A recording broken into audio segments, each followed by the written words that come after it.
Hello friends, జుకినీతో chutney ఎప్పుడైనా try చేశారా మీరు? తక్కువ ఇంగ్రీడియంట్స్తో చాలా ఈజీగా చేసుకునే డిష్ ఇది. రైస్, రోటీ, బగారా రైస్ అన్నిట్లోకి చాలా అద్భుతంగా ఉంటుంది. మీరు కూడా తప్పకుండా ట్రై చేసి చూడండి. ఇప్పుడు ఎలా చేయాలో చూపిస్తాం. జుకినీ ఫస్ట్ స్మాల్ పీసెస్గా కట్ చేసుకోవాలి. స్టవ్ ఆన్ చేసి ప్యాన్ పెట్టుకొని 1 స్పూన్ ఆయిల్ వేసుకోండి. ఆయిల్ వేడెక్కాక కొద్దిగా మెంతులు వేసుకోవాలి. 1 స్పూన్ జీలకర్ర, 1 స్పూన్ ధనియాలు వేసి వేయించుకోవాలి. ఇప్పుడు తెల్లగడ్డ వేసి తెల్లగడ్డ వేగే వరకు వేయించుకుందాము.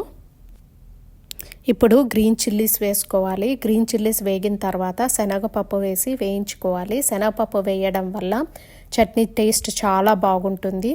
చూసారా, శనగపప్పు వేగింది. లాస్ట్లో జుకినీ, కొత్తిమీర వేసి వేయించుకోవాలి. లిడ్ పెట్టకండి. లిడ్ పెట్టినామంటే వాటర్ ఊరి, ఇది వాటరీ వెజిటేబుల్, వాటర్ ఊరి జుకినీ ఉడుకుతుంది. ఉడికినప్పుడు టేస్ట్ డిఫరెంట్ ఉంటుంది. లిడ్ పెట్టకుండా అట్లే వేయించుకున్నామంటే అది బాగా ఫ్రై అయ్యి ఆ ఫ్లేవర్, ఆ టేస్ట్ డిఫరెంట్ ఉంటుంది. 1 స్పూన్ సాల్ట్ వేస్తున్నాను వేగేటప్పుడు. జుకినీ బాగా వేగింది. దీన్ని బాగా చల్లార్చుకొని చల్లారిన తర్వాత గ్రైండ్ చేసుకోవాలి. ఫస్ట్ జస్ట్ 1 రౌండ్ వేసుకోండి, ఎక్కువ మెత్తగా చేసేసుకోకూడదు.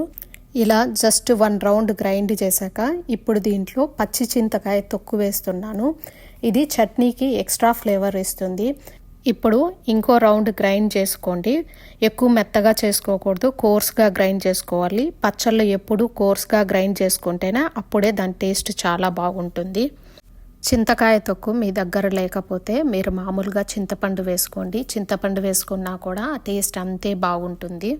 ఈ చట్నీకి మనము తిరగబాత్ అయినా పెట్టచ్చు, లేదు అట్లనే కూడా తినచ్చు. నాకు మామూలుగా చట్నీలైనా పచ్చళ్ళైనా తిరగబాత్ పెట్టడం కన్నా కూడా దాంట్లో అట్లనే పచ్చి ఆనియన్ వేసుకొని తింటే టేస్ట్ చాలా బాగుంటుంది.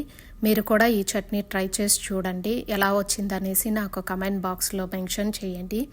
హోప్ మీకు వీడియో నచ్చింది అనుకుంటాను. వీడియో కనుక నచ్చినట్లయితే లైక్ చేయండి, షేర్ చేయండి, సబ్స్క్రైబ్ చేసుకోవడం మాత్రం మర్చిపోవద్దు. మళ్ళీ ఒక మంచి వీడియోతో మళ్ళీ కలుద్దాం. బాయ్.